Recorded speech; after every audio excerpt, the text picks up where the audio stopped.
जय हिंद दोस्तों, वंदे मातरम। विनेश फोगाट और बजरंग पुनिया के कांग्रेस को ज्वाइन कर लेने से यकीन मानिए कोई भी हैरान नहीं है। अगर आप ये सोच रहे हैं कि नहीं यार ये तो हैरान कर देने वाली बात थी, आप ऐसे कैसे बोल रहे हैं कि हैरान नहीं, तो देखिए ये चीज़ आज नहीं तो कल होनी ही थी। जब पहलवानों के आंदोलन में राजनीतिज्ञ घुसे थे और फिर वहां पर जिस तरीके की बातें दिखाई और सुनाई देना शुरू हुई थी, उसके बाद से इस बात की स्पेकुलेशंस लग ही रही थी कि आज नहीं तो कल ये घटना होनी ही है। और आज वो दिन है जब ऐसा हो गया है। हरियाणा इलेक्शन बिल्कुल सर पर है और उसके ठीक पहले ये घटना हुई है, तो ऑब्वियस सी बात है इन दोनों को ही चुनाव में टिकट मिलना भी ऑलमोस्ट तय है। जहां कई लोगों को लग रहा है कि भाई विनेश फोगाट जो है अगर राजनीति में जाती हैं तो वो खेल के लिए एक बहुत अच्छा और सुनहरा भविष्य तैयार कर सकती हैं, तो वहीं कई लोग ऐसे भी हैं जिनका ये कहना है कि विनेश फोगाट का ढलान पर चल चुका कैरियर को एक तरीके से उन्होंने स्विच मार लिया है कि यार अब खेल तो हो गया जितना होना था, अब जरा राजनीति की तरफ जाते हैं। अच्छा, ऐसा भी नहीं कि विनेश फोगाट ने पैसे नहीं कमाए हो, पैसे भी उन्होंने बढ़िया कमा लिए हैं, तो ठीक है, राजनीति करने में कोई दिक्कत नहीं है और हमारे देश में डेमोक्रेसी है। यहाँ पर किसी को राजनीति करने से वैसे भी रोका नहीं जा सकता है और यही इस बात का प्रमाण है कि हमारे देश में अभी भी डेमोक्रेसी जिंदा है, जबकि राहुल गांधी ने कुछ समय पहले कहा था कि हमारे देश में डेमोक्रेसी नहीं है। हालांकि डिक्टेटरशिप में कोई व्यक्ति ये कह भी नहीं सकता है। अब देखिए, जितने मुंह उतनी बातें वाली सिनेरियो यहाँ पर है, पर अगर हम समझें कि ये तो आखिर कि विनेश फोगाट के राजनीति में आने से क्या कुछ होगा, तो देखिए विनेश फोगाट का जो पॉसिबल राजनीतिक प्रवेश होगा वो हरियाणा की राजनीति में एक बहुत बड़ा बदलाव ला सकता है। उनके खाप पंचायतों और किसानों के साथ बहुत मजबूत रिश्ते हैं और इस बात का उनको चुनाव में बहुत बड़ा समर्थन मिल सकता है। इस बारे में पूरी बातें हैं कि मतलब तथ्य तौर पर है कि उनको सपोर्ट मिलेगा ही मिलेगा।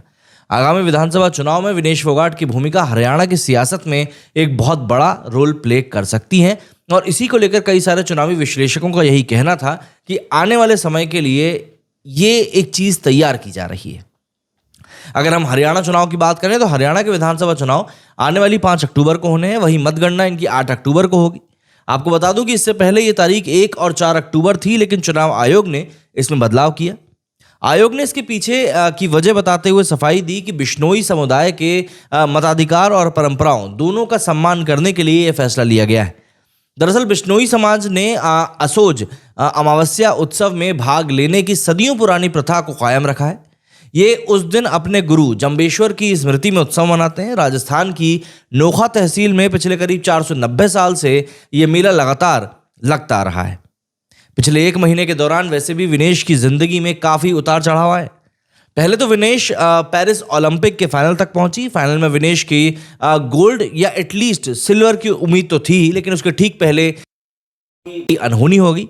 विनेश को फाइनल मुकाबले के दिन डिस्क्वालीफाई घोषित कर दिया गया। स्टार भारतीय रेसलर विनेश फोगाट की राजनीति में उसके बाद एंट्री हुई। दरअसल जब ये मुकाबला होना था पेरिस ओलंपिक में फाइनल का, उसके पहले ही सोशल मीडिया पर लोगों ने कहना शुरू कर दिया था कि भाई क्या मोदी जी विनेश फोगाट को उनकी जीत के ऊपर फोन करेंगे, क्योंकि विनेश फोगाट की जो आइडियोलॉजी थी वो कुश्ती की चैंपियन जो पेरिस ओलंपिक में जाने के पहले ही काफ़ी हद तक क्लियर हो चुकी थी।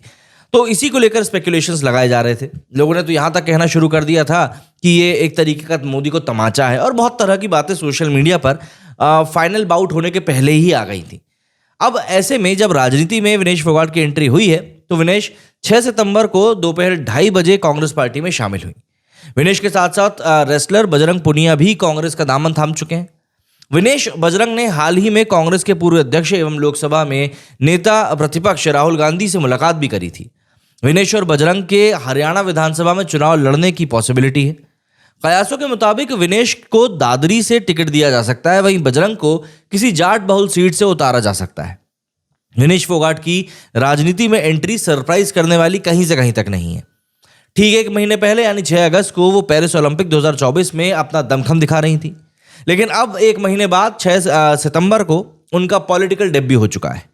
पिछले 1 महीने में विनेश की जिंदगी में काफी उतार चढ़ाव आए हैं। पहले तो विनेश पेरिस ओलंपिक के फाइनल तक पहुंची। फाइनल में विनेश से गोल्ड की उम्मीद थी और लेकिन उसके बाद जो भी कुछ हुआ वो लिटरली काफी ज्यादा हार्ट ब्रेकिंग था। कांग्रेस में शामिल होने के समय पर विनेश फोगाट ने कहा कि मैं उम्मीद करती हूं कि आप सबकी उम्मीदों पर खरा उतर सकूं। कांग्रेस का बहुत बहुत धन्यवाद। बुरे वक्त में पता लगता है कि आखिर आपका अपना कौन है। उन्होंने कहा कि मैं आज बहुत प्राउड फील कर रही हूं कि एक ऐसी पार्टी में हूं जो पहलवानों के लिए सड़क से संसद तक लड़ने के लिए तैयार है। उन्होंने कहा कि जब हमें सड़कों पर घसीटा जा रहा था तब बीजेपी को छोड़कर सभी पार्टियों ने हमारा साथ दिया था। आज से मैं एक नई पारी की शुरुआत कर रही हूं। और विनेश ने कहा कि जो लड़ाई थी वो अभी भी जारी रहेगी, हम वो लड़ाई भी जीतेंगे, हम डरेंगे नहीं और पीछे तो हम बिल्कुल भी नहीं हटेंगे।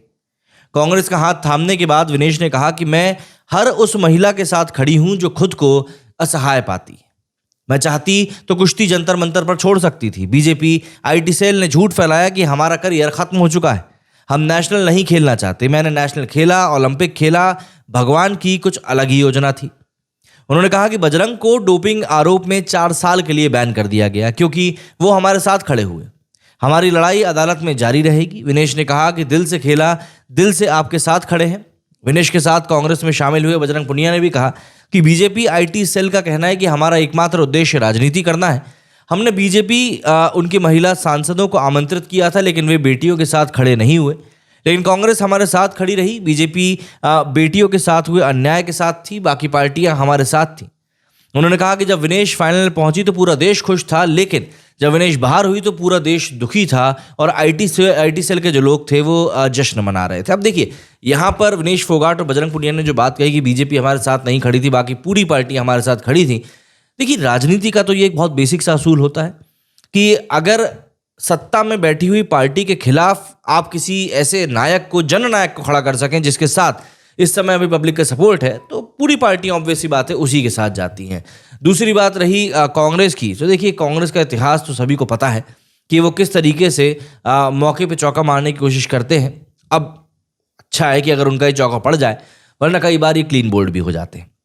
अगर हम लोग विनेश फोगाट की कमाई के बारे में बात करें तो कांग्रेस की सदस्यता लेने से पहले विनेश फोगाट ने रेलवे की नौकरी से त्यागपत्र दे दिया। दरअसल विनेश फोगाट उत्तर रेलवे में ओएसडी के पद पर तैनात थी।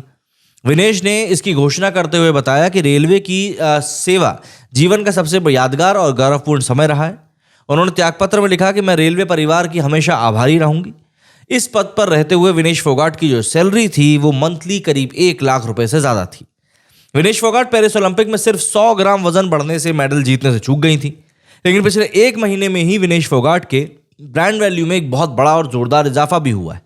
विनेश फोगाट को करीब 15 ब्रांड्स अपने ऐड का हिस्सा बनाने के लिए तैयार हैं, क्योंकि इनकी पॉपुलैरिटी फाइनल मैच से डिस्क्वालीफाई होने के बावजूद भी इस कदर बड़ी है कि पूरे देश में विनेश फोगाट की इस समय बातें चल रही हैं। विनेश फोगाट की अगर हम इंस्टाग्राम की बात करें तो 1 मिलियन से भी ज्यादा की उनकी फॉलोअरशिप है। मीडिया रिपोर्ट्स के मुताबिक इंस्टा पर एक पोस्ट या रील के लिए विनेश 2 से 3 लाख रुपए पहले लिया करती थी, लेकिन जिस कदर से अब उनकी पॉपुलैरिटी बढ़ी है उस हिसाब से अब एक इंस्टा पोस्ट और रील के लिए उनका चार्ज बढ़कर 10 लाख रुपए तक हो सकता है। इसके अलावा पेरिस ओलंपिक के बाद विनेश को तोहफों में जमीन समेत कई सारी चीजें भी मिली थी। पेरिस ओलंपिक में बेहतरीन प्रदर्शन करने वाले विनेश और अन्य भारतीय एथलीटों को package food, health nutrition, jewellery, baking और एजुकेशन जैसी कैटेगरी में ब्रांड का चेहरा बनाने की एक होड़ सी भी मची हुई है। फोगाट की एंडोर्समेंट फीस 25 लाख हुआ करती थी, जो कि अब बढ़कर करीब 1 करोड़ रुपए हो चुकी है।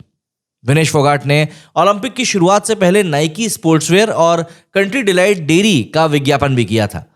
मंथली सैलरी का एक बड़ा हिस्सा युवा मामले और खेल मंत्रालय से भी आता है, जो कि सालाना करीब करीब 6 लाख रुपए होता है। इसके अलावा विनेश बेसलाइन वेंचर्स और कॉर्नरस्टोन स्पोर्ट्स जैसी कंपनियों के ब्रांड एम्बेसडर के रूप में भी अच्छी खासी कमाई करती हैं। रिपोर्ट्स के मुताबिक विनेश फोगाट के पास 3 महंगी गाड़ियां हैं, जिसमें कि टोयोटा फॉर्च्यूनर, टोयोटा इनोवा और मर्सिडीज बेंज जीएलई शामिल है। मर्सिडीज बेंज जीएलई की कीमत करीब 1.8 करोड़ रुपीस बताई जाती है। वही जो हुआ था पेरिस ओलंपिक में विनेश के साथ, देखिए उसको लेकर पूरी सहानुभूति है, बट अब जब वो राजनीति में घुस गई हैं तो ऑब्वियस सी बात है उनका नज़रिया भी बदलेगा, उनके ओपिनियंस भी थोड़े बहुत पॉलिटिकली मोटिवेटेड होंगे। तो देखते हैं आने वाले समय में किस तरीके से वो अब राजनीति के अखाड़े में प्रदर्शन करती हैं और बीजेपी कैसे उनसे दो हाथ करती है। मेरे वीडियो फिलहाल इतना ही। जय हिंद, जय भारत।